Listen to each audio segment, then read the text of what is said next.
America నుండి ఇండియాకి డబ్బులు పంపాలంటే ఇప్పటికీ ఆ పాత పద్ధతులేనా?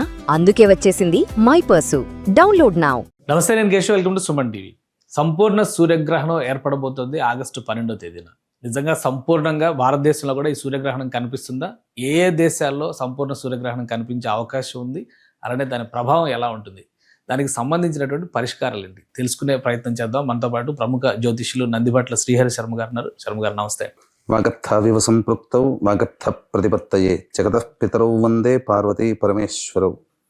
ఆదిత్యాయ చ సోమాయ మంగళాయ బుధాయ చ గురు శుక్ర శనిభ్యశ్చ రాహవే కేతవే నమః.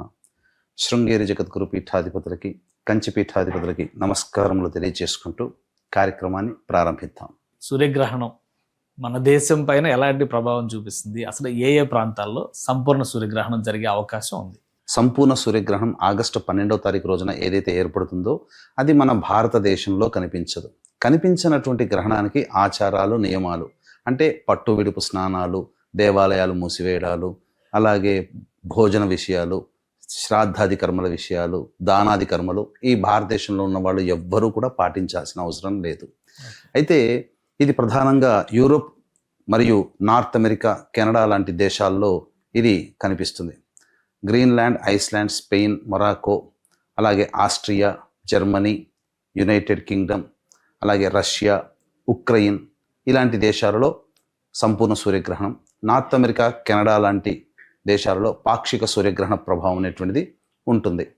అయితే గమనించుకున్నట్లయితే ఇది ఆశ్లేష నక్షత్రము కర్కాటక రాశిలో ఏర్పడుతున్నటువంటి గ్రహణ ప్రభావము.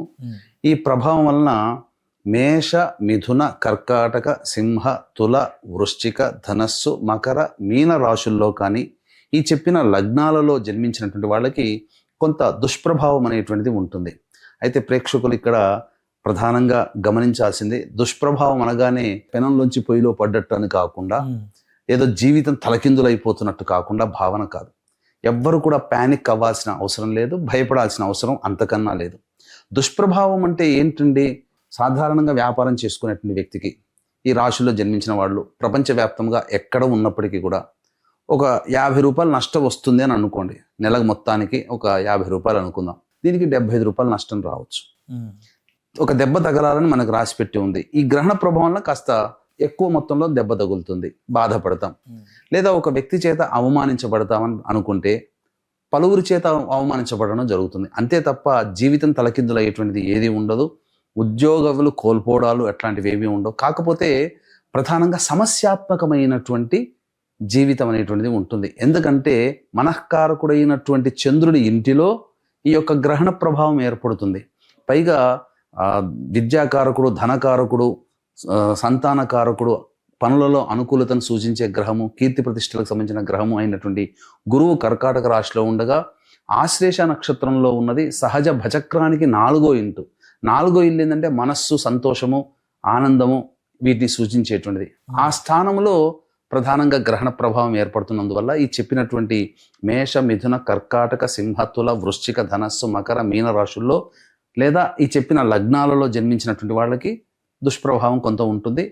అలాగే ప్రపంచవ్యాప్తంగా కూడా కొన్ని దుష్ప్రభావాలు అనేటువంటివి ఉంటాయి. అంటే అసలు దుష్ప్రభావం అంటే వాళ్ళకి ఇండియాలో ఉన్న వాళ్ళకి ఎంత ప్రభావం చూపించవచ్చు? ఇప్పుడు ఎందుకంటే ఇండియాలో అసలు గ్రహణ ప్రభావం ఉండదు అని అనుకున్నాం కాబట్టి ఆచార నియమాలు అవసరం లేదు. భారతదేశంలో ఉన్నటువంటి మీరు చెప్పినటువంటి రాసులకు సంబంధించిన వారిపైన కూడా ప్రభావం ఉంటుందా? ఖచ్చితంగా ఉంటుంది. చెప్పినట్టుగా ఎక్కువ ప్రభావం అంటే ప్యానిక్ అవ్వాల్సిన సిచ్యువేషన్ ఉండదు, కానీ కొంత ఇబ్బందికర పరిస్థితులు ఉంటాయి. ఉదాహరణకి ఎగ్జాంపుల్ చెప్తానండి. ఇప్పుడు చాలామంది గ్రహణం అనేటువంటిది ఈ సంబంధించినటువంటిది ఏమీ ఉండదు, ఈ యొక్క ఆకాశంలో జరిగేటువంటి ఒక వింత ప్రక్రియ అంతే అనుకుంటుంటారు. కానీ మనం గమనించుకున్నట్లయితే ఈ స్పెయిన్లో సంపూర్ణ సూర్యగ్రహణం ఏర్పడుతుంది. దాదాపుగా 28 సంవత్సరాల తర్వాత ఏర్పడుతున్నటువంటి గ్రహణంగా ఇది చెప్పబడి ఉంది. అన్నప్పుడు చూసుకుంటే దాని పక్క దేశమైనటువంటి మొరాకోలో సుప్రీంకోర్టు గవర్నమెంట్ జడ్జి తీర్పు ఇవ్వడం, హంతకులు లాంటి వాళ్ళందరూ కూడా రిలీజ్ అవ్వడము, ఆ స్పెయిన్ అనేటువంటిది ద్వారాలు తెరుచుకోవడం, మ్యాస్ ఎంట్రీ అనేటువంటిది 60,000 మంది ఒక దేశంలో చొరబడ్డారు, అక్కడ విధ్వంసం సృష్టించారు. మరి గ్రహణానికి ఒక 10 రోజుల ముందే ఎందుకు జరగాలి? ఎప్పుడో జరగాలి కదా. దీని ప్రభావం వల్ల గ్రహణం అంటే ఏంటనంటే ఒక వ్యవస్థకి అంతము, కొత్త వ్యవస్థకి నాంది పలకడానికి సూచనగా చెప్పబడి ఉంది. ఓకే. అంతే. అంటే ఇప్పుడున్నటువంటి జరుగుతున్నది పాతదిగా ఉండి కొత్తది ఏదో జరగబోతుంది. కాబట్టి ప్రకృతి విపత్తుల విషయం కనుక చూసుకున్నట్లయితే ప్రపంచవ్యాప్తంగా ఈ చెప్పబడినటువంటి అంటే ఇప్పుడు మీరు యూరోప్ లో ప్రభావం ఎక్కువ ఉంటుంది అని చెప్పి అన్నారు కాబట్టి యూరోప్ లో మన తెలుగు వాళ్ళు చాలా మంది సెటిల్ అయి ఉన్నారు. అలాగే సుమన్ టీవీ యూకే కూడా ఉంది. యూకే దగ్గర నుంచి జర్మనీలో కూడా చాలా మంది ఉన్నారు. అంటే ఆ యూకేలో లేదా యూరోప్ లో మధ్య ప్రాంతంలో ఉన్నటువంటి తెలుగు ప్రజలు ఈ గ్రహణ సమయంలో అనుసరించాల్సినటువంటి కర్మలు కానీ విధులు కానీ ఏమైనా ఉన్నాయా? ఈ గ్రహణ ప్రారంభం వాళ్ళ యొక్క సంబంధించినటువంటి కాలమాన ప్రకారం చూసుకుంటే ఏ సమయం నుంచి ఎప్పుడు ప్రారంభమవుతుంది అంతమవుతుంది తెలుస్తుంది. కాబట్టి ఆ సమయం నుంచి ఆ రోజున సాధారణంగా సూర్యగ్రహణం ఉదయము మధ్యాహ్నం అలా జరుగుతుంది. కాబట్టి ఎవరైనా శ్రాద్ధాది క్రియలు చేయాలని అనుకుంటే గ్రహణం విడిచిన తర్వాత వెంబడే పెట్టవచ్చు, లేదా మరుసటి దినంకైనా పెట్టవచ్చు. ఇక గ్రహణ సూతకం ప్రారంభం అనేటువంటిది గ్రహణం ప్రారంభమయ్యేటువంటి 3-4 గంటల ముందు నుంచే ఉంటుంది. కాబట్టి సాధారణంగా అక్కడి దేవాలయాలు మన వాళ్ళు ఎవరైనా ఆచరిస్తున్న వాళ్ళైతే దేవాలయాలన్నీ మూసివేస్తారు. ఇంట్లో కూడా మొత్తం పూర్తిగా దిగ్బంధనం, అంటే కిటికీలు కానీ అన్ని డోర్స్ అన్ని మూసివేయడం జరుగుతుంది. సాధారణంగా బాలింతల్ని గ్రహణం అనేటువంటిది చూడకూడదని చెబుతారు. కాబట్టి బిగసు పట్టుకొని కూర్చోవాల్సిన అవసరం లేదు, చక్కగా హాయిగా విశ్రాంతి తీసుకోవచ్చు. పెద్దలకి పిల్లలకి ఆహార నియమాలు పాటించాల్సిన అవసరం లేదు. కానీ వయస్సులో ఉన్నటువంటి వాళ్ళకి 12 సంవత్సరాల నుంచి 60 సంవత్సరాలు ఉన్నటువంటి వాళ్ళు మాత్రం ఈ గ్రహణ సమయంలో ఎటువంటి ఆహార పదార్థాలు భుజించకూడదు. దాహం వేస్తే నీళ్లు తాగొచ్చు, తప్పులేదు. కానీ మనం నీళ్లు తాగే నీటిలోనైనా కానీ వండుకున్న కూరగాయలు అటువంటి వాటిలో కానీ నిలువ ఉన్న పదార్థాల్లో దర్భపోచలు వేయడం చాలా మంది. ఎందుకంటే అమెరికాలో సైంటిస్టులే తేల్చారు ఎక్స్రే కిరణాన్ని కూడా నశింపచేసే శక్తి దర్భలకు ఉందని. అందుకనే అనాదిగా మన వాళ్ళు దర్భని ప్రతి కార్యక్రమాల్లో వాడేవాళ్ళు. ఇక ప్రధానంగా పట్టు స్నానము విడుపు స్నానం అనేటువంటిది చేయాలి. పట్టుతో ఎందుకు చేయాలి? ఈ గ్రహణం అనేటువంటిది చాలా అద్భుతమైనటువంటి సమయం. కొంతమందికి అది ఒక అద్భుతమైన దృశ్యం. కానీ ఉపాసన పరులు దేవతానుగ్రహాన్ని పొందాలనుకునేటువంటి వాళ్ళు ఈ యొక్క గ్రహణం పట్టిన సమయం మరియు విడుపు సమయం వరకు కూడా ఎవరైతే తమ ఇష్టదేవత ఆరాధన లేదా గురువుగారు ఇచ్చినటువంటి మంత్రోపదేశం ఎవరైతే పఠిస్తారో, మామూలు సందర్భాల్లో 1000 సార్లు చేస్తే ఎంత ఫలితం వస్తుందో ఈ గ్రహణ సమయంలో ఒక్కసారి ఉచ్చరించినందువల్ల అటువంటి ఫలితం కలుగుతుంది. కాబట్టి ఎవరైనా కానీ వీక్షించేటువంటి యూరప్ కంట్రీలో మన వాళ్ళు ఉన్నటువంటి వాళ్ళందరూ కూడా ఈ గ్రహణ సమయంలో ఇష్టదేవతారాధన, శివ విష్ణు లలితా సహస్రనామ పారాయణాలు విడవకుండా చేయండి. తప్పకుండా దేవతానుగ్రహం చాలా కలుగుతుంది, పాజిటివ్ ఎనర్జీ పెరుగుతుంది.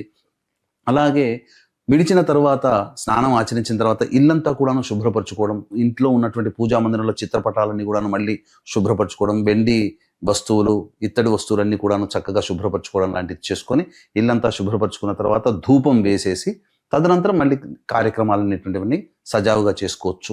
ఇక తరువాత ఈ కార్యక్రమం అయిన తర్వాత అవకాశం ఉంటే ప్రదోషకాల సమయానికి అక్కడ దేవాలయాలు ఓపెన్ చేసి ఉంటే బ్రాహ్మణులకి ఈ యొక్క సంబంధించినటువంటి కార్యక్రమాలు, దానాది కార్యక్రమాలు చేయవచ్చు. లేదా ఉదయాన్నే 13వ తారీఖు రోజున వెళ్ళి నవగ్రహాల చుట్టూ ప్రదక్షిణలు చేసిన తర్వాత శివాలయంలో అభిషేకం చేసి అక్కడ ఉన్నటువంటి లోకల్ బ్రాహ్మణులకి చక్కగా ఈ సంబంధించినటువంటి గోధుమలు, బియ్యము, మినుములు, ఉలువలు ఇవన్నీ కూడా వీటితో పాటుగా ఎర్రటి వస్త్రము మరియు నీలిరంగు వస్త్రము, తెలుపు రంగు వస్త్రము, అన్ని రంగు కలిసినటువంటి వస్త్రము, దీంతో పాటుగా సూర్యబింబము, సర్పబింబము అవి దానము చేయవచ్చు.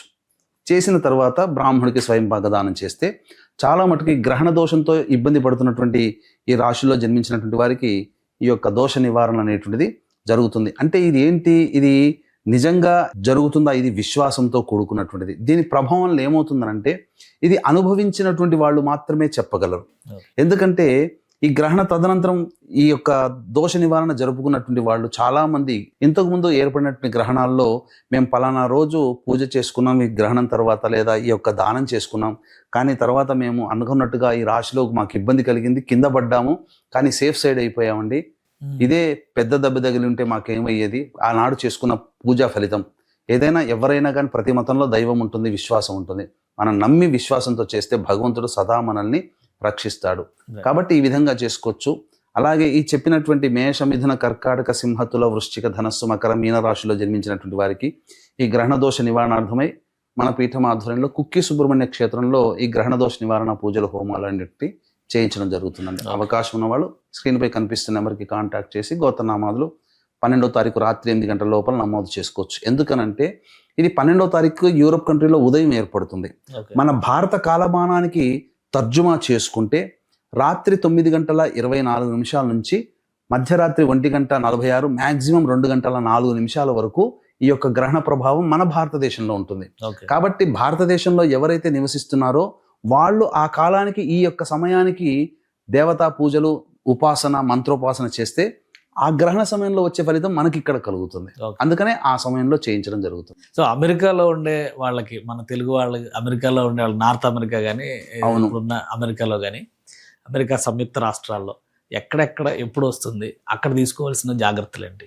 ఇక్కడ మనకు అమెరికాలో, నార్త్ అమెరికాలో కొన్ని ప్లేసెస్లో ఈ యొక్క పాక్షిక సూర్యగ్రహణం, కెనడా లాంటి దేశాలు, యూకే, రష్యా ఇలాంటి ఉక్రెయిన్ లాంటి దేశాల్లో పాక్షిక సూర్యగ్రహణం ఉన్నది. కాబట్టి ఏ ఏ ప్రాంతాల్లో, నార్త్ అమెరికా, కెనడాలో ఏ ఏ ప్రాంతాల్లో, అలాగే యూకే, రష్యా లాంటి ప్రాంతాల్లో ఏ సమయంలో ఇది పాక్షిక సూర్యగ్రహణం ఏర్పడుతుంది, టైమింగ్స్తో సహా మన యుఎస్ఏ ప్రేక్షకుల కోసం తెలియజేద్దామండి. ప్రధానంగా గమనించుకున్నట్లయితే అలస్కా మార్నింగ్ 7:36 AM నుంచి 9:09 AM, బ్యాంగో మైనే 12:54 PM నుంచి 2:49 PM, బోస్టన్ 1:01 PM నుంచి 2:46 PM, డెట్రాయిట్ మిచిగాన్ 1:03 PM నుంచి 2:08 PM, న్యూయార్క్ సిటీ 1:07 PM నుంచి, న్యూయార్క్ నగరమే, న్యూయార్క్ రాష్ట్రం కూడా 1:07 PM నుంచి 2:38 PM, ఫిలడెల్ఫియా పెన్సిల్వేనియా 1:11 PM నుంచి 2:35 PM, పోర్ట్లాండ్ 1:17 PM నుంచి 2:27 PM, వాషింగ్టన్ DC 1:17 PM నుంచి 2:27 PM, ఎడ్మంటన్ కెనడా 1:58 PM నుంచి 3:58 PM, లండన్ యూకే 6:17 PM నుంచి 8:06 PM వరకు, మాంట్రియల్ కెనడా 12:50 PM నుంచి 2:38 PM, Saint John's Canada 2:28 PM నుంచి 4:37 PM, టొరంటో కెనడా 12:55 PM నుంచి 2:23 PM, విన్నిపెగ్ Canada 11:25 AM నుంచి 12:40 PM వరకు. ఓకే. ఈ సంబంధించినటువంటి సమయంలో గ్రహణ ప్రభావం ఉంటుంది. ఆ రాష్ట్రాలు, ఆ ప్రాంతాల్లో ఉన్నటువంటి వాళ్ళకి ఈ సమయంలో గ్రహణం, పాక్షిక సూర్యగ్రహణం ఉంటుంది కాబట్టి కనిపిస్తుంది కూడా వాళ్ళకి. ఖచ్చితంగా కనిపిస్తుంది. ఆ సమయంలో వాళ్ళు పట్టు విడుపు స్నానం చేయడం, ఈ సమయంలో చక్కగా ఈ గర్భవతులు ఎటువంటి బయటికి వెళ్ళి విషవాయువులు పీల్చకపోవడం. ఎందుకంటే గ్రహణం ఏర్పడుతున్నప్పుడు నేరుగా విషవాయువులు ఏ ప్రదేశంలో గ్రహణం ఏర్పడుతుందో ఆ ప్రదేశంలో విషవాయువులు ప్రసరిస్తాయి. ఓకే. కాబట్టి గర్భవతులు కనుక అటువంటి విషవాయువులు తీసుకున్నారనుకోండి, పీల్చారనుకోండి, తద్వారా ఏమవుతుంది, కాస్త ఈ సంబంధించినటువంటి గ్రహణం మరియు వ్యాధితో పిల్లలు జన్మిస్తారని మనకు నానుడి ఉంది. అయితే తర్వాత ఎందుకు శుభ్రపరచుకోవాలి ఇల్లంతా అంటే, ఇల్లంతా కూడా ఈ విషవాయువులతో ఉన్నప్పుడు గోడలకు కూడా ఆ విషవాయువులు ఉంటాయి, మన కంటికి కనిపించవు అవి. కాబట్టి శుభ్రపరచుకుంటే వెళ్ళిపోతాయి. ధూపం వేస్తే గోడలకి ఉన్నటువంటిది కూడా నెగిటివ్ ఎనర్జీ అనేటువంటిది పోతుంది. తద్వారా పాజిటివ్ ఎనర్జీ చక్కగా మన ఇల్లు శుద్ధి అవుతుందని చెప్పి పూర్వకాలం నుంచి ఈ ఆచారాన్ని పాటిస్తున్నారు. దేవాలయాలు ఎందుకు మూసివేస్తారు అనేటువంటిది కూడా చాలా మంది గుడ్డలతో సహా పెడతారు. ఎందుకంటే ఆ విషవాయువులు తగిలినప్పుడు రాళ్ళకి పగుళ్ళు వస్తాయి విగ్రహానికి. పగిలినటువంటి విగ్రహాన్ని పూజించి ఉండదు కాబట్టి అనేక రకాలుగా కాపాడుకుంటూ వస్తున్నారు ఇప్పటి వరకు కూడా. ఇదే విధానం మన వాళ్ళు కూడా పాటిస్తున్నారు. కాబట్టి ఆ విధంగా పట్టు విడుపు స్నానాలు చేయడము, ఈ న్యూయార్క్, ఈ సంబంధించినటువంటి యుఎస్ఏలో, కెనడా, యూకే, రష్యా లాంటి సంబంధించినటువంటి ప్రాంతాల్లో ఉన్నటువంటి అలా చెప్పిన సమయంలో నియమాలు పాటించి తదనంతరం ఆ విధంగా గోధుమలు, మినుములు, బియ్యము, ఉలువలు దానం చేయడం, సర్పబింబము, సూర్యబింబము దానం చేయడం, వస్త్రము దానం చేయడం, బ్రాహ్మణులకి స్వయంపాక దానం ఇవ్వడం, ఇవన్నీ చేసుకుంటే చాలా మంచి శుభ ఫలితాలు కలుగుతాయండి. అలాగే మీరు ప్రపంచవ్యాప్తంగా కొన్ని దుష్ప్రభావాలు కూడా ఉంటాయి అన్నారు. సో ఎలాంటి ప్రభావాలు ఉంటాయి దుష్ప్రభావాలు అంటే? దుష్ప్రభావాలు భారతదేశం కూడా ఎక్సెంప్షన్ కాదండి దీనికి. ఎందుకనంటే ఈ భారతదేశము సంబంధించి చూసుకున్నట్లయితే ఈ మధ్య కాలంలో మనం చూసాం మాస్ హెసిటేషన్ అనేటువంటిది జరిగింది. ఈ మన ఢిల్లీ కేంద్రంగా ఎంతో మంది విద్యార్థుల నిరసన, ఎప్పుడు లేనటువంటిది ఇప్పుడు ఎందుకు? గ్రహణం ముందే. ఎందుకంటే గ్రహణం ఏర్పడుతున్నటువంటి నెల రోజుల ముందు, తర్వాత పూర్వకాలంలో 6 నెలల వరకు దాని నియమాన్ని పాటించేవాళ్ళు. కానీ ఇప్పుడు 3 నెలల వరకు మ్యాక్సిమం టైం పెట్టుకుంటున్నారు. మహాభారత యుద్ధ కాలంలో కూడా 2 గ్రహణాలు ఒకే నెలలో ఏర్పడినటువంటి కారణం చేత ఈ సంబంధించినటువంటి మహాభారత యుద్ధం జరిగింది కదా. కాబట్టి మళ్ళీ అదే ఒకే నెలలో 2 గ్రహణాలు ఏర్పడుతున్నాయి. 15 రోజుల డిస్టెన్స్ లో మళ్ళీ పౌర్ణమి రోజున చంద్రగ్రహణం ఏర్పడుతుంది. కాబట్టి ప్రపంచవ్యాప్తంగా దుష్పరిణామాలు ఉన్నప్పుడు ప్రధానంగా ప్రకృతి విపత్తులు, భూకంపాలు కానీ, అగ్ని ప్రమాదములు చోటు చేసుకోవడం కానీ, అగ్నిపర్వతాలు బ్రద్దలవ్వడం కానీ, రైలు ప్రమాదాలు, విమాన ప్రమాదాలు కానీ, తీవ్రవాద దుశ్చర్యలు, ఒక దేశంలో ఇంకొక దేశాలు పోటాపోటీగా యుద్ధ వాతావరణం. మన భారతదేశంలో కూడా మోడీ జాతకం గారి ప్రకారం సెప్టెంబర్ 4 వరకు అనుకూలంగా లేదు కాబట్టి ఇబ్బందికర పరిస్థితులు అనేటువంటివి ఉంటాయి ఖచ్చితంగా. కాబట్టి ఒక విషమ పరీక్షనే మన భారతదేశం కూడా ఎదుర్కోబోతుంది భవిష్యత్తులో. అమెరికాలో ట్రంప్ గారి జాతకం ఎలా ఉంది? ఇప్పుడు చూశారంటే వారికి ఈ యొక్క అమెరికా కంట్రీ జాతకరీత్యా వారికి సంబంధించినటువంటి గ్రహణం కూడా అమెరికాలో ఏర్పడుతుంది కదా. ఈ మధ్య కూడా వారికి అనేక రకాలుగా మరణగండాలు తప్పాయి. ఈ సంబంధించినటువంటి ట్రంప్ గారి జాతకరీత్యా చూసినా కూడా గడ్డు కాలంగానే నడుస్తుంది అతనికి. వారు కాలసర్ప దోషంలో జన్మించారు, సింహలగ్నంలో జన్మించారు. ఈ సింహలగ్నానికి 12వ ఇంట గ్రహణం ఏర్పడుతుంది కాబట్టి ఖచ్చితంగా వారి జాతక ప్రకారం కాస్త విపత్తులు అనేటువంటివి ఉంటాయండి. ఆ విపత్తులు ప్రపంచ విపత్తులు కాకుండా ఉంటే చాలా అనుకోవాలి. ఎందుకంటే ఇప్పుడు ఇరాన్ యుద్ధం చూసినాక అందరిలో ఒక భయం ఉంది. మీరు యుద్ధ భయాలు కూడా ఉంటాయి. యుద్ధ భయాలు ఎందుకంటే ఉక్రెయిన్ రష్యాలో కూడా ఈ గ్రహణం సూచిస్తుంది కాబట్టి నివురు గప్పిన నిప్పులా ఉన్నటువంటి ఉక్రెయిన్ రష్యా అడపాదడప అప్పుడప్పుడు యుద్ధం చేస్తున్నాయి.